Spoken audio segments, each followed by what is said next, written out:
এখান থেকে ওনার নিথর দেহ তমলুক মেডিকেল কলেজে চলে যাচ্ছে ফর পোস্টমর্টম। এটা মৃত্যুর কারণ কিছু জানা গেছে না, সেটা আমরা তদন্ত করছি। আমরা অস্বাভাবিক মৃত্যু নিয়ে আমরা তদন্ত করব। ঘটনা তো তালসারি মেরিন পিএসের আন্ডারে হয়েছে, ওনারা ব্যাপারটা বলতে পারবে। এখনো কোনো অভিযোগ কিছু দায়ের হয়েছে? না, এখনো পর্যন্ত না। কাউকে আপনার ডেকে জিজ্ঞাসাবাদ এখনো পর্যন্ত এরকম কিছু নেই। সমুদ্রে শুটিং করছিলাম আমরা, পড়ে গেল না কি ও একটা হঠাৎ করে? আমিও মরেছি। রাহুল দাকে দেখো না, রাহুল ঠিক আছে তো, আমাকে যেতে দিচ্ছে না। কাল 28 তারিখ শুটিং হয়েছে, আজকে 29। আমাদের প্যাকআপ কালকে ওদের একসঙ্গে সব ফেরার কথা। ওই ভোলে বাবা পার কারেগা বলে একটা সিরিয়াল হয় স্টার জলসায়, সেইটারই আউটডোর ছিল। খবর এসছে যে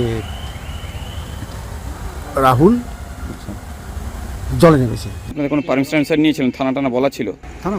হ্যাঁ, নিরাপত্তা তো আমরা করেছি, দিদিরা করেছি। নিজের থেকে দেওয়া আছে। আপনাকে জলে নামতে মানা করেছে, মানা করেছে বারবার জলান্তে নেমে গেছে। অভিনেতা তো খুব ভীষণ স্বাবলম্বীভাবে দারুণ অভিনয় করতেন, আমাদের ভীষণ প্রিয়, আমরা খুব ভালোবাসি। তো শুনেই আমরা হতভম্ব হয়ে গেছি, ছুটে এসেছি হাসপাতালে দেখার, যদিও অতটা সুযোগ হয়নি।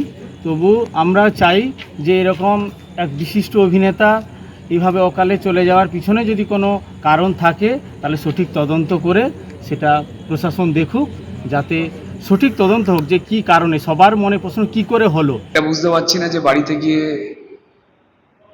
কাকিমাকে কি বলবো, কে বলবে। সব থেকে বড় যন্ত্রণা সেখানে কাজ করছে। এই খবর একদমই কাঙ্ক্ষিত না, বিশ্বাসই হচ্ছে না যে বাবিন নেই। সবাই আছে আমাদের এই পাড়ার যত সবাই আমরা রয়েছি, ওর মার কাছেও আমাদের লোকেরা রয়েছে, নিচেও আমরা সব কিছু রয়েছি। আমরা সর্বতভাবে ওদের পরিবারের পাশে আছি। খবরটা পেয়েছি 6:30 হবে। মানে আমার দিদি মুর্শিদাবাদ থেকে ফিরছে, ও ট্রেনে একা ট্রাভেল করছে, ও ট্রেন থেকে ফোন করছে, বলছে আমার হাত পা কাঁপছে, শরীর খারাপ লাগছে। এবার ও তো ট্রেনে একা ফিরছে, ওর কি হচ্ছে আমি জানি না। এর লস কি না আমি জানি না, হয়তো লস, আমার অনেক বড় লস।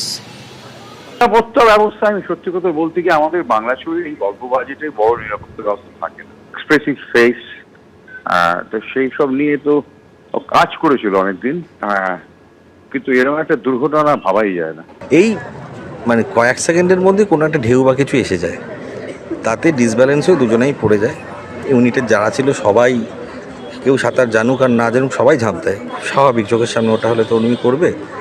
দেন ওখান থেকে সে তাকে ধরে ফেলতে পারে গামছা টামছা দিয়ে, কিন্তু রাহুল আরেকটু জলের তোরে একটু এগিয়ে যায়।